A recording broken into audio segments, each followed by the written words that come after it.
जय भीम। अस्सलाम वालेकुम, नमस्कार। मैं मनिहार इकबाल हुसैन। आज ये एक न्यूज़ बनाने का कारण है खास करके मेरे धारावी के लोगों के लिए।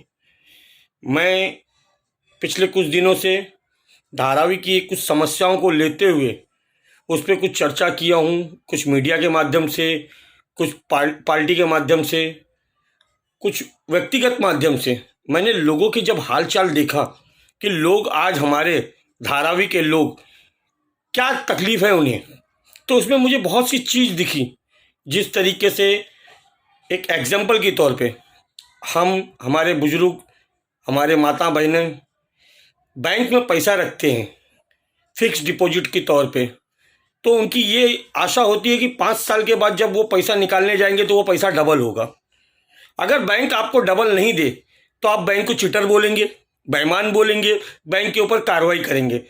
तब ये चीज़ करेगा जो भी, तो उसको सब लोग उसको सपोर्ट करते हैं कि नहीं, इसके साथ अन्याय हुआ था, ये तो अपना हक मांगने गया था, 5 साल इसने बैंक को पैसा दिया, डिपॉजिट के तौर पे जमा किया, फिक्स डिपॉजिट जो डबल होके उसको ये राशि मिलनी चाहिए।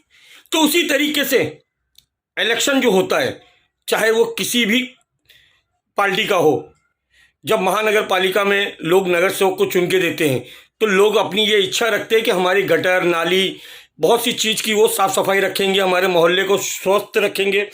उसी के बाद आता है आमदार का इलेक्शन, जिसे एमएलए कहा जाता है, विधायक कहा जाता है, कि वो आएगा तो हमारे लिए स्कूल, कॉलेज, सड़क, बहुत सी बुनियादी ज़रूरत पूरी करेगा। उसी तरीके से खासदार, तो इसी तरीके से एक एक काम बटा हुआ है। तो आज जब 35 साल से धारावी में लोगों ने वोट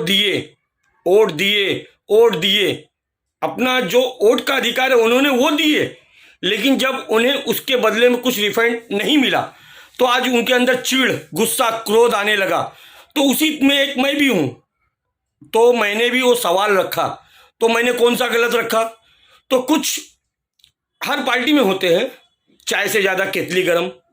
तो कुछ इस तरीके के लोग मुझ पे ये बोलने लगे हैं कि इकबाल मनिहार ने अपना एक पॉलिटिशियन स्टैंड लिया है और आने वाले महानगर पालिका का इच्छुक बनना चाहता है। तो मैं जिस मौला को मानता हूँ, मैं उस मौला की कसम खा के कहता हूँ, ना मेरे को इलेक्शन लड़ने की ख्वाहिश है और ना ही कोई इच्छा है। हाँ, पॉलिटिकल स्टैंड बोल सकते हैं क्योंकि मैं किसी पक्ष से जुड़ा हूँ। मेरा पक्ष है, विरोधी पक्ष है, वंचित बहुजन आघाड़ी। अगर मैं लोगों की बात नहीं उठा सकता हूं तो मुझे उस पक्ष में रहने का कोई हक नहीं है। मुझे मेरे पक्ष ने कुछ जवाबदारी दिया है। अगर मैं लोगों की बात नहीं कर सकता हूं तो मुझे यकीनन उस पक्ष के लायक मैं नहीं रहूंगा। तो मुझे जब जवाबदारी मिली है, कुछ जिम्मेदारी मिली है, तो मैं जरूर अपने पक्ष की बात करूंगा। तो मैं आज अगर मैं अपना सवाल पूछ रहा हूं कि धारावी में कॉलेज कहाँ है 35 साल में, धारावी में पार्किंग जोन कहाँ है 35 साल में, धारावी में हॉकर जोन कहाँ है 35 साल में, धारावी में हॉस्पिटल कहाँ है 35 साल में, यानी हम 35 साल से गुलाम बनते आए हैं। और कुछ मुझे खुशी इस बात की है कि लोग मुझे एड़ा बोलते हैं, कुछ भी बोलते हैं। तो भाई मैं एक चीज़ जानता हूँ, मेरे जो जिस्म में खून है, कॉमरेड का खून है, कॉमरेड अब्दुल गफ्फार।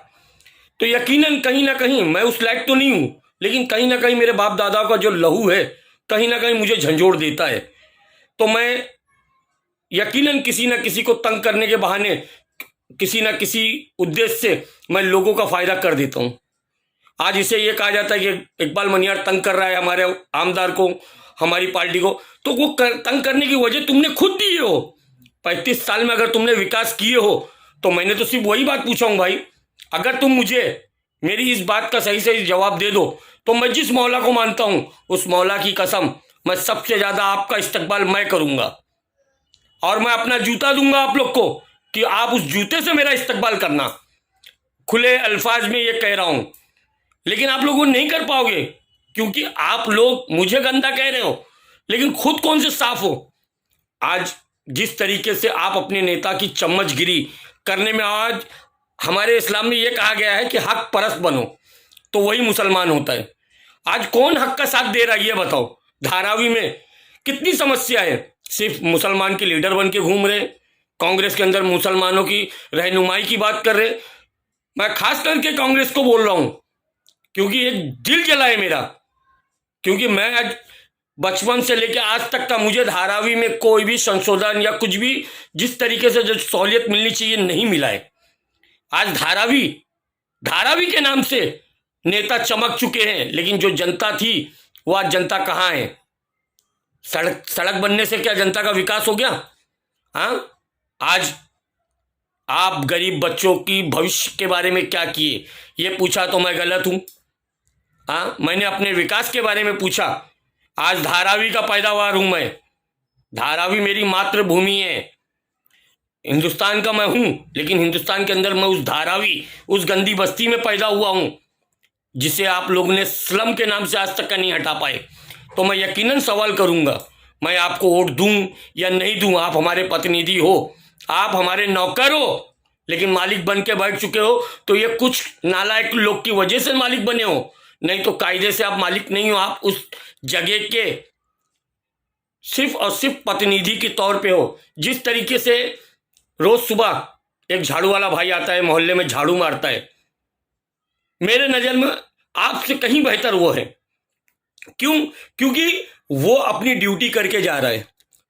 कभी 19-20 होता है, उससे बरोबर साफ सफाई नहीं होगा, लेकिन उसके और आप में ज्यादा अंतर नहीं है। लेकिन आपको लोगों ने मंत्री बना के, संतरी बना के, जैसे आप लोग उनके मालिक बन गए हो। पहले अंग्रेज लोग अंग्रेजशाही करते थे, राजा लोग हुकुमशाही करते थे। अब ये मंत्री संतरी लोग ऐसा कर रहे हैं कि जैसे हम लोग उनके बाप के नौकर है। तो मैं उनमें से नहीं हूं। मुझे जो फील हुआ मैंने वो बात रखा। मैं खराब हूं, मैं एग्री करता हूं कि मुझ जैसे गुनहगार को ऊपर वाले ने ये सब करने की ताकत दिया। मैं ऊपर वाले का एहसानमंद हूं। कल मेरे लिए कल नसीब हो या ना हो दिन, लेकिन मुझे इस बात की खुशी है कि मैंने अपने लोगों के लिए, अपने भाई बंधुओं के लिए मैंने आवाज उठाया। आवाज उठाना भी इस्लाम में एक जगह से ये बात साबित होता है कि तुम जुल्म के खिलाफ आवाज उठाए हो। जुल्म का चुपचाप साथ देने वाला भी जालिम होता है, यह मेरा इस्लाम कहता है। मैं उस लायक तो नहीं हूं, सिर्फ नाम का मुसलमान हूं, लेकिन मैं इतना जानता हूं कि अगर मेरे इस्लामिक भाई जो अपने आप को बहुत कांग्रेसी बनते हैं, गुलामी बंद करो, क्योंकि तुम्हारी गुलामी का नतीजा ये हुआ है कि आज हमारे बच्चे बेरोजगार हो गए। आज तुम्हारी गुलामी का नतीजा ये हुआ है कि आज हमारे बच्चे लोग के पास पढ़ाई लिखाई के लिए कोई ढंग का स्कूल या कॉलेज नहीं है। तुम्हारी गुलामी का नतीजा ये है कि हमारी बहन बेटियों की डिलीवरी के लिए उन्हें कहीं और जाना पड़ता है। तुम्हारी गुलामियों का नतीजा है जो खामियाजा हम भुगत रहे हैं।